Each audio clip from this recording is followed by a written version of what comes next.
एक समय की बात है, धर्मराज युधिष्ठिर भगवान श्री कृष्ण को प्रणाम करके कहने लगे कि हे भगवान, कार्तिक मास के कृष्ण पक्ष की एकादशी का क्या नाम है? इस व्रत की विधि क्या है?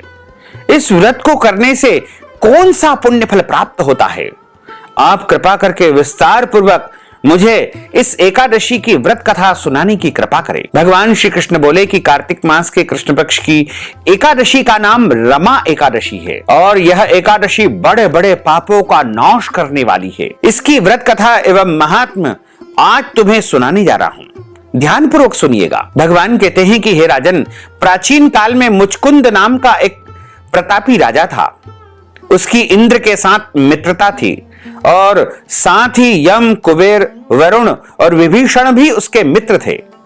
यह राजा बड़ा धर्मात्मा और भगवान श्री हरि विष्णु का परम भक्त था तथा न्याय के साथ राज्य करता था। उस राजा की एक कन्या थी जिसका नाम चंद्रभागा था। उस कन्या का विवाह चंद्रसेन के पुत्र शोभन के साथ संपन्न हुआ।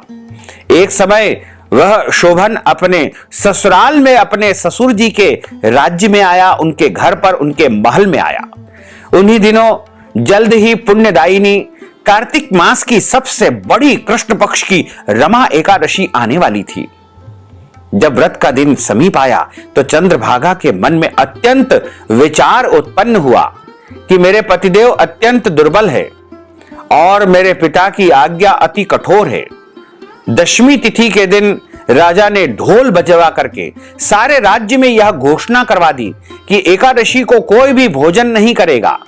ढोल की घोषणा सुनते ही शोभन को अत्यंत चिंता हुई और अपनी पत्नी से कहने लगे कि हे प्रिय, अब क्या करना चाहिए?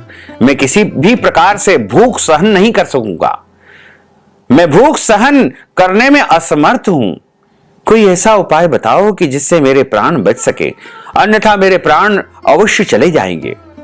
चंद्रभागा कहने लगी कि हे स्वामी, हे प्राणनाथ, मेरे पिता के राज्य में एकादशी के दिन कोई भी मनुष्य, यहां तक कि हाथी, घोड़ा, ऊंट, बिल्ली, गाय आदि तृण भी नहीं खाते हैं, अन्न जल ग्रहण नहीं कर सकते हैं।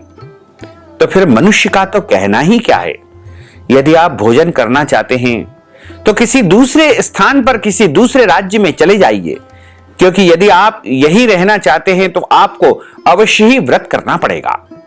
ऐसा सुनकर के शोभन कहने लगा कि हे प्रिय, मैं अवश्य व्रत करूंगा, जो भाग्य में होगा वह देखा जाएगा। इस प्रकार से विचार करके शोभन ने